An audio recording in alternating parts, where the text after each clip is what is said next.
Hello friends, welcome back to my YouTube channel. I hope you guys are doing well. আজি এটা নতুন video' লৈ আপোনালোকৰ ওচৰত আহিছোঁ। বহুতে বহুত দিনৰ পৰা ৰিকুৱেষ্ট কৰি আছিলে সাবস্ক্ৰাইবাৰবোৰে যে কাৰেণ্ট এফেয়াৰ্সৰ ষ্ট্ৰেটেজি ভিডিঅ' এটা দিবৰ কাৰণে, আৰু ময়ো ভাবিলোঁ এইটো ইম্পৰ্টেণ্ট হয় আজিকালি কম্পিটিটিভ এক্সামবোৰৰ কাৰণে কাৰেণ্ট এফেয়াৰ্সটো। গতিকে তাৰ ওপৰত আজি মই যিমানখিনি পাৰোঁ মোৰ বেষ্ট দি আপোনালোকৰ ওচৰত কাৰেণ্ট এফেয়াৰ্স এটা ষ্ট্ৰেটেজি ভিডিঅ' আনিছোঁ। তো দেৰি নকৰি আহক ভিডিঅ'টো ষ্টাৰ্ট কৰোঁ। বৰ্তমান যদি আমি চাবলৈ যাওঁ, আমাৰ হাতত কাৰেণ্ট এফেয়াৰ্সৰ কাৰণে দুটা বেষ্ট ৰিচোৰ্চ থাকে। তাৰ এটা হ'ল নিউজ পেপাৰ এনালাইচিছ আৰু এটা হ'ল মান্থলি মেগাজিন। মান্থলি মেগাজিনবোৰ আপোনালোকে সকলোৱে জানে যে আজিকালি যিবোৰ কোচিং ইনষ্টিটিউট হয় তেওঁলোকৰ ফালৰ পৰা মান্থলি এখন মেগাজিন ওলায়। গোটেই মাহটোৰ যিখিনি কাৰেণ্ট এফেয়াৰ্স থাকে সেইখিনি তেওঁলোকে একেলগে মান্থলি প্ৰকাশ কৰে। আৰু গতিকে তাৰ ভিতৰত আজি কিছুমান নিউজ পেপাৰ এনালাইচিছৰ ড্ৰবেক থাকে আৰু কিছুমান বেনিফিট থাকে। তেনেধৰণে মান্থলি মেগাজিনৰো কিছুমান বেনিফিট থাকে আৰু কিছুমান মাইনাছ পইণ্ট থাকে। তো সেইখিনি বৰ্তমান মই আপোনালোকক দেখাই দিওঁ যাতে আপোনালোকৰ সুবিধা হয় নিজেই এনালাইচিছ কৰি যে কেনেকৈ পঢ়িলে আপোনালোকৰ কাৰণে ভাল হ'ব। ফাৰ্ষ্ট, আগতে যদি আমি চিভিল ছাৰ্ভিচৰ প্ৰিপেৰেশ্যন বা যিকোনো ধৰণৰ কম্পিটিটিভ এক্সামৰ প্ৰিপেৰেশ্যনৰ কাৰণে আমি কাৰেণ্ট এফেয়াৰ্ছ বুলি ভাবোঁ, তেতিয়া আমি নিউজ পেপাৰটোৱে ফাৰ্ষ্ট মনলৈ আহিছিল। আৰু আগৰ এছপাইৰেণ্টসকলক সুধিলেও নিউজ পেপাৰৰ কথাই আপোনালোকক ছাজেষ্ট কৰিব। কিন্তু বৰ্তমান যিহেতু আমাৰ হাতত সময়বোৰ কম আৰু ভাল ভাল কোচিং ইনষ্টিটিউটৰ বহুত মেগাজিন ওলাইছে, গতিকে তাৰ কাৰণে আমি যিমান পাৰোঁ আমাৰ সময়খিনি বচাবলৈ চেষ্টা কৰাটো ভাল। গতিকে প্ৰথম চাওঁ নিউজ পেপাৰ এনালাইচিছত আমাৰ কোনখিনি মাইনাছ পইণ্ট হয় আৰু কোনখিনি প্লাছ পইণ্ট হয়। যদি প্লাছ পইণ্টৰ কথা ক'বলৈ যাওঁ, নিউজ পেপাৰ এনালাইচিছ কৰিলে আপোনালোকৰ এনালাইচিছ কৰা বস্তুবোৰ বিচাৰি উলিওৱা তেনেকুৱা কেপাচিটিটো বাঢ়ি যায়। আৰু কি হয়, আমাৰ যিহেতু মেইনছত বহুত আনচাৰ ৰাইটিঙত বহুত আনচাৰ লিখিব লাগে, বহুত লেংগুৱেজ ৱৰ্ড আমাৰ ভকেবুলাৰী দৰকাৰ হয়। তো তাৰ কাৰণে নিউজ পেপাৰে আমাক সহায় কৰে লেংগুৱেজটো আমাৰ ইম্প্ৰুভ কৰিবৰ কাৰণে। আৰু আছামিজ মিডিয়ামৰ বেকগ্ৰাউণ্ডৰ পৰা অহা ষ্টুডেণ্টসকলৰ কাৰণেও সেইটো এটা প্লাছ পইণ্ট হৈ পৰে, কাৰণ আমি নতুন নতুন লেংগুৱেজ শিকিব পাৰোঁ। আৰু তাতে এটা কথা হ'ল যে নিউজ পেপাৰত আমাৰ কনক্লুজন হিচাপে কম্প্ৰিহেনচিভ হিচাপে দিয়া নাথাকে বস্তুবোৰ। তাত আপোনালোকে বাচিব লগা হয়, চিলেক্ট কৰিব লগা হয় কোনখিনি পঢ়িব লাগিব কোনখিনি পঢ়িব নালাগিব। কাৰণ গোটেই নিউজ পেপাৰখনৰ গোটেইখিনি আৰ্টিকল আমাৰ বাবে পঢ়াটো নেচেচেৰী নহয়, আৰু সেইখিনি গোটেইখিনি কমপ্লিট কৰিব গ'লে সিমানখিনি আমাৰ টাইমো নাথাকিব। গতিকে খুব কম সময়ত আধা ঘণ্টা বা 1 ঘণ্টা সময়ৰ ভিতৰত আমি যিখিনি পাৰোঁ সেইখিনি বাছি উলিয়াব লাগে। তো তাৰ কাৰণে আমাৰ কি হয়, এনালাইচিছ পাৱাৰটো বাঢ়ে, লেংগুৱেজ ভকেবুলাৰীটো আমাৰ ইম্প্ৰুভ হয়, আৰু আনচাৰ ৰাইটিঙত সেইটোৱে মেইনছত আমাক সহায় কৰে। কিন্তু আপুনি যদি অকল কম্পিটিটিভ এক্সাম টিক মাৰ্ক মাৰা মানে MCQ টাইপৰ এক্সামহে দিব, য'ত মেইনছ বা ৰিটেন এক্সাম নাথাকে, তাত তেতিয়াহ'লে আপোনালোকৰ কাৰণে নিউজ পেপাৰ এনালাইচিছটো মানে অলপ বেছিয়ে হৈ যায়।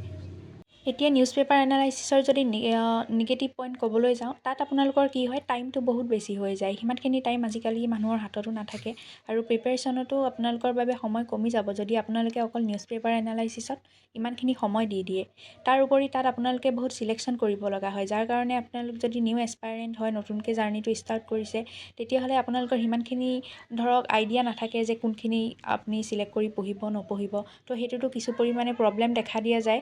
আৰু লগতে বস্তুখিনি যিহেতু কম্প্ৰিহেনচিভ নহয়, তাতে গোটেইখিনি বস্তু পোৱা নাযায়। গতিকে আপোনালোকে নিউজ পেপাৰখন পঢ়ে যদিও নিউজ পেপাৰৰ বাহিৰেও বেলেগ ৰিচোৰ্চ আপোনালোকে ফ'ল' কৰিব লগা হৈয়ে যায়। গতিকে এইখিনি হ'ল নিউজ পেপাৰ এনালাইচিছৰ আপোনালোকৰ যিখিনি নিগেটিভ পইণ্ট সেইখিনি। তাৰ পাছতে যদি আহোঁ মান্থলি মেগাজিনৰ কথা, মান্থলি মেগাজিনত আপোনালোকৰ কিছুমান প্লাছ পইণ্ট থাকে। সেইটো হ'ল 1 নম্বৰ টাইম মেনেজমেণ্টটো। আপোনালোকে যিহেতু তাত গোটেইখিনি তেওঁলোকে কম্প্ৰিহেনচিভলি দিয়ে, গতিকে আপোনালোকৰ টাইম বহুত বাচি যায়। আপোনালোকে বেলেগ ইফাল সিফাল কৰিব লগা নহয়, তাত যিখিনি দিছে সিমানখিনিয়ে পঢ়িব লাগে, না তাতকৈ কম পঢ়িব লাগে না তাতকৈ বেছি পঢ়িব লাগে। আৰু তাৰ লগতে আপোনালোক যোনসকল নিউ বিগিনাৰ্ছ হয় তেওঁলোকৰ বাবে চিলেকশ্যনৰ কাৰণেও টাইম ৱেষ্ট নহয়, আৰু লগতে বস্তুবোৰ কম্প্ৰিহেনচিভ হয়। তো আপোনালোকে বেলেগ ৰিচোৰ্চৰ কাৰণ ফ'ল' কৰিবৰ কাৰণে বেছি মাথা মাৰিব লগা নহয়। আৰু তাতে এটা নিগেটিভ পইণ্ট হ'ল যে মান্থলি মেগাজিনত আপোনালোকক ডাইৰেক্টলি বস্তুটো দি দিয়া হয়, তাৰ কাৰণে আপোনালোকৰ বেছিক বা ষ্টেটিক পাৰ্টটো কমপ্লিট থকাটো বহুত নেচেচেৰী। কাৰণ তাত আপোনালোকে নতুন নতুন টাৰ্ম কিছুমান পাব, বস্তুবোৰ পাব, যিবোৰৰ কনচেপ্ট আপোনালোকৰ একেবাৰে যদি নাথাকে তেতিয়াহ'লে সেইটো আপোনালোকৰ প্ৰব্লেম হ'ব। গতিকে আপোনালোকে যদি মান্থলি মেগাজিন ফ'ল' কৰিব বিচাৰে তেতিয়াহ'লে আপোনালোকৰ ষ্টেটিক পাৰ্টটো কমপ্লিট হোৱাটো বহুত নেচেচেৰী। তো তাৰ পাছত আপোনালোকে যদি নিউজ পেপাৰ সোধে, নিউজ পেপাৰ আপোনালোকে APSCৰ কাৰণে আছাম ট্ৰিবিউন বা প্ৰতিদিন টাইমখন আপোনালোকে ফ'ল' কৰিব পাৰে। আৰু লগতে আপোনালোকে যিটো ইণ্ডিয়া বা ৱৰ্ল্ড কাৰেণ্ট এফেয়াৰ্ছ হয় তাৰ কাৰণে আপোনালোকে ইণ্ডিয়ান এক্সপ্ৰেছখন ফ'ল' কৰিব, কাৰণ যিখন কাৰণ যিখন দ্য হিন্দু নিউজ পেপাৰ হয়, দ্য হিন্দু নিউজ পেপাৰৰ লেংগুৱেজটো বহুত বেছি টাফ হৈ যায়। তাৰ কাৰণে আপোনালোকৰ ইংলিছ এইটো যদি আপোনালোকৰ বহুত ভাল হয় তেতিয়াহ'লেহে আপোনালোকে দ্য হিন্দু ফ'ল' কৰিব পাৰে। কিন্তু নৰ্মেল ষ্টুডেণ্টসকলৰ কাৰণে আপোনালোকে দ্য হিন্দুতকৈ আপোনালোকে ইণ্ডিয়ান এক্সপ্ৰেছখন ফ'ল' কৰাটো বেটাৰ হয়। মান্থলি মেগাজিন যদি আপোনালোকক বেষ্ট ক'বলৈ যাওঁ, SPM-IS একাডেমীৰ যিখন মান্থলি মেগাজিন হয় সেইখন অসমৰ APSCৰ লগতে যিকোনো ধৰণৰ কম্পিটিটিভ এক্সামৰ কাৰণে বেষ্ট হয়। কিন্তু এনেকুৱা নহয় যে তাৰ বাহিৰে বেলেগ কোচিং ইনষ্টিটিউটৰ মান্থলি মেগাজিনবোৰ ভাল নহয়। আপোনালোকে নিজৰ সুবিধামতে ফ'ল' কৰিব পাৰে। এনেকুৱা নহয় আপোনালোকৰ SPM-IS একাডেমীৰ লেংগুৱেজটো বা বেলেগ কিবা এটা আপোনালোকৰ কাৰণে প্ৰব্লেম হ'বও পাৰে। যদি তেনেকুৱা কাৰণে আপোনালোকে প্ৰব্লেম পায় তেতিয়াহ'লে আপোনালোকে বেলেগ কোচিং ইনষ্টিটিউটৰ ভিজনৰ হওক, দৃষ্টিৰ হওক তেওঁলোকৰ মান্থলি মেগাজিনবোৰ আপোনালোকে ফ্ৰী পাই যাব অনলাইন। তো সেইখিনি ডাউনলোড কৰি প্ৰিণ্ট আউট কৰাই সেইখিনিও আপোনালোকে ফ'ল' কৰিব পাৰে। কিন্তু অসমৰ কাৰণে বেষ্ট SPM-IS একাডেমীৰ মেগাজিনখিনি হয়। আৰু লগতে SPM-IS একাডেমীৰ যিখন মান্থলি মেগাজিন হয় সেইখন আপোনালোকে তেওঁলোকৰ এপটোতে পাই যাব। আপোনালোকে SPM-IS একাডেমী এপটো যদি ডাউনলোড কৰাৰ পাছত তাতেই আপোনালোকে কাৰেণ্ট এফেয়াৰ্ছ পৰ্চনটোত গ'লে তাতেই আপোনালোকে দেখিয়ে যাব যিখিনি মান্থলি মেগাজিন হয়। বহুত বছৰ ধৰি সেইখিনি আছে অলৰেডি। আপোনালোকে যদি এবছৰ কৰোঁ বুলি ভাবে এবছৰ কৰিব পাৰে, যেতিয়া আপোনালোকে নিজৰ সুবিধামতে সেইটো চাই ল'ব পাৰে। এতিয়া আহিছোঁ আপোনালোকৰ কাৰণে যিটো বেষ্ট ষ্ট্ৰেটেজি হ'ব তাৰ ওপৰত, যিটো কৰিলে আপোনালোকে মেক্সিমাম বেনিফিট পাব পাৰে। তো সেইটো আপোনালোকৰ কাৰণে এটা 1 year প্লেন মই দেখাব বিচাৰিছোঁ। তাত আপোনালোকে নিজৰ সুবিধামতে আপোনালোকে প্ৰিপেৰেশ্যনটো কেতিয়াৰ পৰা ষ্টাৰ্ট কৰিছে সেই সুবিধামতে কৰি ল'ব পাৰে। আৰু আপোনালোকে যদি ক'বলৈ যাওঁ APSC বা চিভিল ছাৰ্ভিচৰ কাৰণে আপোনালোকে কাৰেণ্ট এফেয়াৰ্ছ কৰিলে আপোনালোকৰ যিটো নৰ্মেল হয় সেইটো হ'ল আপোনালোকৰ 1 year আপোনালোকে কৰিব পাৰে। যিহেতু আমাৰ মাৰ্চ ইণ্ডিংটো আমাৰ এটা বছৰৰ শেষ আৰু এপ্ৰিলৰ 1 তাৰিখৰ পৰা বছৰৰ ষ্টাৰ্টিং বুলি ধৰা হয়। গতিকে এপ্ৰিলৰ পৰা আপোনালোকে নেক্সট এক্সামটোৰ যেতিয়া প্ৰিলিমছ হয় সেই প্ৰিলিমছৰ 2 মাহৰ আগলৈকে আপোনালোকে কাৰেণ্ট এফেয়াৰ্ছখিনি কমপ্লিট কৰিব পাৰে। কিন্তু আপোনালোকৰ হাতত যদি সময় বেছি আছে তেতিয়াহ'লে আপোনালোকে 1.5 বছৰ বা 2 বছৰ কৰিলেও কোনো ধৰণৰ প্ৰব্লেম নাথাকে। আৰু তাৰ বাহিৰেও আপোনালোকে লাষ্ট 2 yearsৰ যিখিনি ইম্পৰ্টেণ্ট কাৰেণ্ট এফেয়াৰ্ছ ভিডিঅ' পোৱা যায় তেনেধৰণৰ আপোনালোকে সেইখিনিও কৰি ল'ব পাৰে। কিন্তু 1 year কৰাটো আপোনালোকৰ বাবে কম্পালচৰি হয়। তো তাৰ কাৰণে বেষ্ট আপোনালোকে কি কৰিব পাৰে, 1 নম্বৰত আপোনালোকে ডেইলি নিউজ পেপাৰ এনালাইচিছৰ এটা ভিডিঅ' চাব পাৰে। যিটো আপোনালোকে SPM-IS একাডেমীৰ ভিডিঅ' আপোনালোকে পাই যাব, ইউটিউবতে পাই যাব। তো ৰেগুলাৰ আপোনালোকে সেই নিউজ পেপাৰ এনালাইচিছ ভিডিঅ'টো চাই তাৰপাছত আপোনালোকে সেইখিনি ডেইলি বেচিছত ৰিভিজন কৰিব পাৰে বা উইকলি বেচিছত ৰিভিজন কৰিব পাৰে। আৰু তাৰপাছত আপোনালোকে কি কৰিব, ডেইলি তেনেধৰণে MCQ সেইকেইটা টপিকৰ পৰা MCQ ছল্ভ কৰিব ট্ৰাই কৰিব। আৰু লগতে আপোনালোকে লাষ্ট কি কৰিব, SPM-IS একাডেমীৰে যিখন মান্থলি মেগাজিন হয় সেইখন তেওঁলোকে সেইখিনিহে দিয়ে যিখিনি তেওঁলোকে গোটেই মাহটো ইউটিউবত পঢ়ায়। গতিকে সেইখিনিতো আপোনালোকে ডেইলি কৰিয়ে গ'ল। তো সেইখিনি কমপ্লিট হোৱাৰ পাছত আপোনালোকে মান্থলি মেগাজিনখন লৈ সেইখনে গোটেই বছৰটো বা সেই মাহটো ৰিভিজন কৰিব পাৰে। তো সেনেধৰণে আপোনালোকৰ গোটেই কাৰেণ্ট এফেয়াৰ্ছখিনি কাভাৰ হৈ যাব।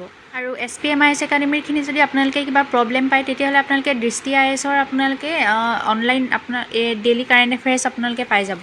তো তাৰ আপোনালোকক ভিডিঅ'টো মই দেখাই দিছোঁ কেনেকৈ আপোনালোকে চাৰ্চ কৰিলে পাই যাব। দৃষ্টি IS মান্থলি মেগাজিন আপোনালোকে চাৰ্চ কৰিব বা কাৰেণ্ট এফেয়াৰ্ছ চাৰ্চ কৰিলে তাত আপোনালোকে গৈ পেলাই লগ ইন কৰিলে দেখিব যে ইয়াতে আপোনালোকৰ এইটো ডেইলি কাৰেণ্ট এফেয়াৰ্ছ এণ্ড এডিটৰিয়েলছ বুলি আছে। তাত আপোনালোকে ক্লিক কৰিব। তাত ক্লিক কৰাৰ লগে লগে আপোনালোকে তললৈ গ'লে দেখিব যে তাতে আপোনালোকৰ ডেইলি কাৰেণ্ট এফেয়াৰ্ছবোৰ আহি আছে।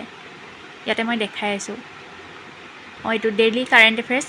ডেইলি কাৰেণ্ট এফেয়াৰ্ছত আপোনালোকে ডেট মতে আপোনালোকে তাত চাই সেইমতে পঢ়ি যাব পাৰিব। এইটো চাওক আপোনালোকৰ 26 মাৰ্চৰ যিটো কাৰেণ্ট এফেয়াৰ্ছ আছিল সেইটো মই দেখাই দিছোঁ অলপ। তো এনেকৈ আপোনালোকে ইয়াৰ পৰাও পঢ়িব পাৰে যদি আপোনালোকৰ ডেইলি নিউজ পেপাৰ এনালাইচিছ ভিডিঅ'ত কিবা প্ৰব্লেম হয় বা লেংগুৱেজৰ কিবা প্ৰব্লেম হয়।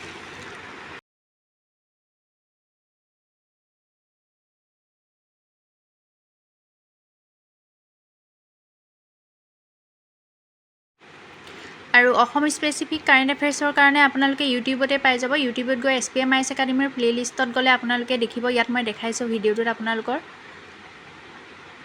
ইয়াতে যিটো অসম বিশেষ কাৰেণ্ট এফেয়াৰ্ছ বুলি আছে এইটো প্ৰত্যেক সপ্তাহতে তেওঁলোকে ৰিলিজ কৰে। তো আপোনালোকে উইকলি আছাম কাৰেণ্ট এফেয়াৰ্ছখিনি এনেধৰণে SPM-IS একাডেমীৰ পৰা কৰিব পাৰে। আজিৰ ভিডিঅ'টো ইমানখিনিয়ে আছিলে। আপোনালোকে কাৰেণ্ট এফেয়াৰ্ছৰ ওপৰত আপোনালোকৰ আৰু কিবা প্ৰব্লেম আছে যদি সেইটো আপোনালোকে কমেণ্ট কৰি জনাব। আৰু আপোনালোকৰ প্ৰব্লেমৰ বাহিৰেও আপোনালোকে যদি বেষ্ট কিবা ৰিচোৰ্চ জানে বা কাৰেণ্ট এফেয়াৰ্ছৰ ওপৰত ক'ব বিচাৰে সেইটো আপোনালোকে কমেণ্ট কৰি জনাব পাৰে, যাতে মই মোৰ নেক্সট ভিডিঅ'ত আন কাৰোবাক সহায় কৰিব পাৰোঁ। আৰু লগতে যদি আজি আপোনালোকে ভিডিঅ'টো ফাৰ্ষ্ট টাইমৰ কাৰণে মোৰ চাইছে, তেতিয়াহ'লে চেনেলটো মোৰ লাইক এণ্ড ছাবস্ক্ৰাইব কৰি দিব, ভিডিঅ'বোৰ শ্বেয়াৰ কৰিব। Bye bye.